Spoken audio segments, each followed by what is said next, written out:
HOA neighbor tows me out of our private lot, but I'm not even in the HOA. I am but a sad, lowly renter, not part of the owning HOA aristocracy, and I've been battling this building's loosely organized HOA for the better part of a year now over parking and their decision to create a problem where one shouldn't exist.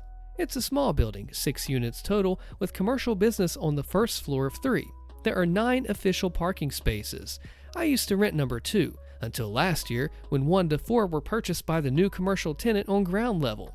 That left spots 5 to 9, which were all owned by other units and owners. My landlord did not own a spot. This is a small gated lot that's basically a large triangle with spots 1 to 4 facing due east and 5 to 9 in a southeast line. Opposite spots 5 to 9 with spot 9 closest to the entry gate. On the northern perimeter fence bordering the property, I've been parking my car parallel to the fence, making sure that each time I park, I am hugging that fence to a distance not exceeding 8 to 10 inches. Cars in spot 6 to 9 have to back out, as always, and now, because of my car, have to do a 3-point maneuver to get out instead of just backing out and then pulling forward out of the gate. I am not impeding anyone or blocking anything. The impact my car being parked there does not go beyond taking 5 to 10 additional seconds to exit through the gate, if that at all. The HOA has been assessing fines and billing my landlord, who then obviously sends that message and fines to the property management company and then to me. These fines do not exist in the HOA fine schedule, nor are there any rules or provisions in the CC&R, the HOA governing documents, or my lease that preclude me from parking in what is now space number 10. When I say HOA, that translates to one neighbor who has a pattern and a history of alienating neighbors to drive him out. My friend and next-door neighbor moved out about 6 months after he moved in, due to the constant all-night noise, he's an active addict, and the tawdry cabaret of tricks he had parading up and down the stairs all hours of night and day. The neighbor next to him on the 3rd floor is also contemplating selling and leaving due to the old addict and his infectious nature. Back to parking. Last October, I had been going back and forth with the HOA, explaining that, first off, there is no signage in the lot restricting parking, and 2, my car and parking in that space has zero material effect on anyone at any time. And also, when addict old man neighbor remodeled his apartment, his contractors and construction worker used the same spot in question every day for almost a year, with no interference, objection, or fines imposed. There's nothing in the governing docs, CC&Rs, and so on outlining any stipulations regarding parking. I told him I was happy to pay rent for the spot to the HOA if that would help, and they said no. It was a stalemate until I was served with a 10-day eviction notice from my landlord if I did not pay the $540 that I'd accumulated in fines. Don't ask me how they arrived at that number, because there's no documentation anywhere that would indicate a daily fine. Either way, since I felt I had solid ground to stand on, but not really having the time to engage in the process of further debate, I paid the $540 with the hope that it would dissolve the issue for good. Haha, no. A few weeks ago, after Addict got back from his winter snowbirding, I was informed that I had accrued $735 in parking fines, and if I failed to pay, eviction proceedings would commence. I don't have $735 just laying around to pay for fabricated and illegitimate parking fines. I told the HOA that I wasn't paying anything until they, the HOA management company, could produce documentation outlining what rule I was breaking, a schedule of corresponding fines, and the written documentation showing the dates, a photo of my car, and the penalty and fines associated with any such written warning, and they sent me nothing. I requested a meeting with the board, as I was told that it was an option for which if the board did not reply to my request for a meeting within 2 weeks, the issue would basically no longer be up for discussion and forfeiture of the dissenting party. They did not reply to my request for a meeting. And then, last Thursday, March 14th, upon exiting my home to get in my car and go to work, all was well with the world, with the exception of the conspicuous absence of my car. The addict, wielding his power as an owner of 2 units of 6, called the HOA management company and had my car towed. I guess this was his way of sending a message for all the intolerable disruption that I'd been causing by parking my car in a space that has zero net impact on anything whatsoever. I don't know why this man has taken it upon himself to be such a prick, other than like what I explained before, he seems to enjoy the sport of alienation and passive-aggressive old person with a fully fried brain as a result of decades of hard usage. It was $240 to get my car out of hock, which brings the amount paid for this completely fabricated problem to a current total of $780, and my car is currently parked in the same illegal spot as before, still impacting no one or thing with the exception of my wallet.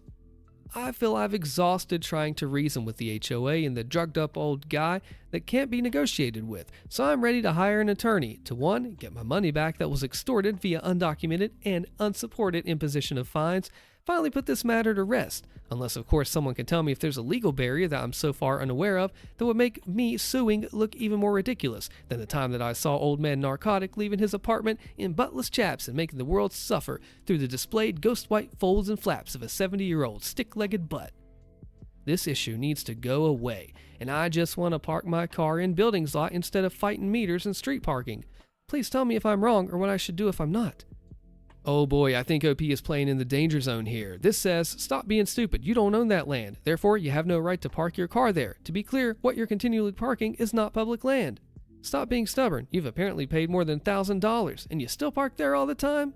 Oh man, I don't know if OP has ground to stand on here. He's not in the HOA, taking advantage of the HOA stuff. Ooh, this is a tricky one. Surprise. Ooh, what would you do? This story has updates. Neighbor Karen threatening to sue me if I don't give them thousands to compensate for the damage from Hurricane Fiona. We bought this home last year. We lived next door to some retired boomers. The wife, Buddy, we'll call her, our Karen, was very friendly at first. She would always want to talk with me about gardening, and she liked talking to my daughter. However, her dog was insanely aggressive. I couldn't do anything in my yard without the dog barking or growling and trying to just jump the fence at me. I could never even talk to people because this dog would bark for an hour straight until I gave up trying to enjoy the yard and went inside. So we're currently saving up for a new roof. It'll cost about $5 to $10 grand, and we're going to have all the gutters replaced too. Hurricane Fiona hit and blew our gutters off. It was terrifying. In the morning, my husband did a walk around and saw the gutters in their backyard. While cleaning up storm debris, the wife, Buddy, Karen, approached me saying that my gutter dented her car and will cost her several thousand to fix, and that she'll have to pay a $1,000 deductible. I didn't know how to respond because I didn't see any significant damage. Mind you, she would regularly brag to me about how she bought her home in the 80s, that her $70,000 mortgage was paid off and had a new roof, new driveway, and painted her roof and doors and window framing a tacky black color. She also lives in a duplex, and it completely clashes with her neighbor. So I went inside and I discussed what to do with my husband, and he said right now, nothing. I called my insurance company and let them know what had happened to our roof and the gutters, and that my neighbor wants to make a claim against us and is insisting that she has photo proof we were negligent. So a few days later, she comes up to me demanding my insurance, my number, and my last name because of the damage to her car. So I took a look at the car, and I don't see any damage aside from like a golf ball sized dent on the roof. I asked if it was from the gutters falling, and she insists that it is. I asked, well, how did she know? She said that in the morning, she came outside and found them on top of her car. So, during the hurricane of the decade, apparently, the wind that snapped off my gutters around 2 a.m. landed on her car and then waited patiently for her to wake up. I gave her my insurance info anyway, and I tell her to figure it out with them. She then begins going off on me and how I intentionally let this happen, that I'm trying to hurt her home, that this is my fault, how she'll have to sue my insurance and me, and that it'll cost thousands to fix and I better pay up. And then she throws in how she's been nice to my 4-year-old daughter. She then says that I should have ripped the gutters off before the hurricane. So I just tell her, hey, look, I am not interested in conflict with you, and I just gotta go through insurance. She then tries to tell me how my falling gutter also damaged her heat pump, the one that was currently on and looked fine. So after this, I went outside and I took photos of her car, I took photos of her heat pump, and I noticed no significant damage to either. Yet, here she is threatening to sue me for thousands. I would have even agreed to help her with the car repair if she wanted, but instead she jumps to suing me, and I don't know how she's going to stop being nice to my child. First update. So I called my insurance and I explained to them what had happened. They'll get back to me, and if I have to pay damages, then well, we can do so, but I don't think the damage was $5,000, and her heat pump was definitely not damaged by my gutter. So I called the city bylaw enforcement on her dog. I got fed up with being nice and understanding with a crappy dog who I always worried would jump the fence one day and harm my children. So compliance said that they would talk to her and that they'll mostly go down the education route. And they said that they'll go to her home, they'll assess the situation, and they'll just talk to her about how she has like 6 months to get her dog under control, or they're going to start sending her tickets.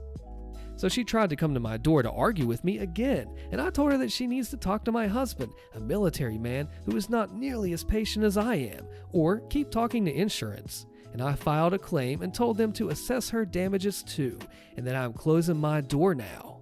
She tried knocking again, and at this point, I called the non-emergency police line and told them that she keeps demanding money from me, that she's insisting the hurricane damage to her home was my fault and she won't leave me alone. So compliance from the city showed up to talk to her about her dog, and then the police officer showed up and told her to leave me alone, that if she keeps harassing me, he will come back again, and that his own mother couldn't have predicted a tree would crash on her deck. I couldn't have predicted my gutter falling off.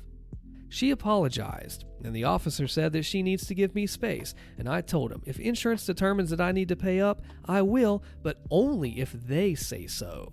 Now hopefully she'll listen and leave me alone. Now she's a very Karen-y type of person who felt embarrassed to have city compliance and a police officer at her door, so maybe don't freaking harass your neighbors and I won't have to retaliate. I'm done being a victim of abuse who just sits by and takes it just to keep the peace and the other person who clearly doesn't even want to maintain. The final update. She says that she has pictures but wouldn't show me them. But my neighbor has just now tried to harass and extort thousands in response to this hurricane damage that's worth a couple hundred, and then started to harass me. So I called the police in the city on her to aggressive dog, and she put a cement barrier to separate our driveways. I contacted someone to assess the dent on her car, and then they came by and tried to approach her about it. He showed his business card and went to introduce himself, and she responded with screaming at him that they already have someone and to go away. He then came to our door and told us about this, and then was like, "Hey, I tried talking to your unhinged neighbor, pardon my French, but what a bee." This poor strange man was just trying to do his job and got screamed at for it. I felt bad. They said that there was no paint damages, that the dent would be about $350 to pull, not the thousands that she's claiming, and there is no evidence whatsoever that her heat pump got damaged by the storm. He also said that if our brown aluminum gutter is what caused the damage, then he feels like it would have looked different or left paint behind. So at least with the photos that I have, I feel a bit better knowing that they can't try and get thousands if for some reason we're considered at fault. Even then, it's questionable since, hurricane, but I'm still stressed and I feel bad because I have a lot of trauma. As someone who is a very timid, quiet person who is also a stay-at-home mom and housewife, how do I stop being afraid of this neighbor? She would wait until my husband or any visitors were gone and then try to start arguing with me like she was trying to intimidate or bully me into paying her money. I don't know how to be that don't give a crap person about this like my husband seems to be, but right now I'm just trying to avoid her, and the police told her to leave me alone. But I'm scared she'll try to repeatedly sue me in small claims court or something since she has a lot more money than we do. Holy insufferable Karen, yeah, she has money, she might try to sue you, but if you stand your ground and you say no, she is intimidating you because she thinks she can walk all over. That is what it is. You don't let those bullies win, you stand up your ground, you grow tall, and that shuts them down. How do you handle this Karen and her crazy lies? Entitled Karen sues my parents for $1 million. This tale harkens back to the early to mid-90s, the greatest decade, spanning 2 years or so. I was 6 to 8, so details aren't fully known, but the story gets told by my parents every so often. When I was 6, we were in my dad's car coming home from work and daycare. My brother was 10 and a half. We were in the back seat of a 2-door Mazda, and we were fighting in the back seat while my dad was stopped at a red light. He turned around to swat both of us, again, early 90s, to make us stop. His foot slipped off the brake and we rolled forward into the car in front of us. My dad says my brother asked if we hit something. Both cars pulled off in the shopping center, and this lady goes into full-on hysterics in her car, demanding an ambulance, and when the paramedics arrived, insisted that she needed a neck brace and a backboard. My dad saw the writing on the wall and stayed behind to make sure the police got his full-on side of the story then. And then the first thing that he did after telling my mom was to call the insurance company to tell them what happened. They had people out the next day to take pictures of the car and take my dad's statement. Sure enough, not long later comes the lawsuit. $1 million for crippling this woman for life. Thus began around a 2-year-long battle with lawyers over that stupid fender bender.